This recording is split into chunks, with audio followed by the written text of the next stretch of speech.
అంటే వాళ్ళ చపల చిత్తము, వాళ్ళ యొక్క భయము, లేకపోతే అవగాహన రాహిత్యము, ఈ మాటలను బట్టి మనం చూడొచ్చు. అసెంబ్లీలో సమస్యల మీద చర్చిద్దామంటే చంద్రశేఖరరావు పారిపోయిండు. కానీ ఓ టీవీ స్టూడియోలో కూర్చొని 4 గంటలు రాసుకోర సాంబా అన్నట్టుగా అడిగేటోడు ఆయనోడే, చూపించేటోడు ఆయనోడే, రాసుకునేటోడు ఆయనోడే. ఏందా ఇది? ఎంత బాధ్యతారహితంగా వ్యవహరిస్తున్నాడు ఈ రాష్ట్రంలో ప్రధాన ప్రతిపక్ష నాయకుడు. రోజుల కొద్దీ సభ పెట్టి సమస్యల మీద మాట్లాడుకుందాం, మీ అనుభవంతో వాటి పరిష్కారానికి సూచనలు చేయండి అని ప్రభుత్వం ఒకవైపు ఆహ్వానిస్తుంటే తూచి నేను రానని చెప్పి టీవీ స్టూడియోలో కూర్చొని సొల్లు పురాణం అంతా మాట్లాడుతున్నాడు.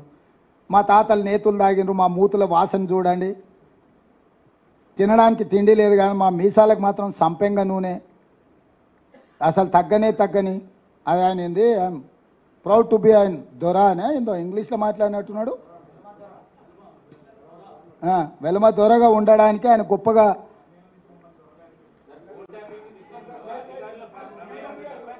అదే చెప్తున్నా. దొరలని పిలుస్తుర్రు కాబట్టి బండకేసి కొట్టిర్రు, ఇంకా కూడా బల్పు తగ్గలే. మంచిది, అట్లనే కానీ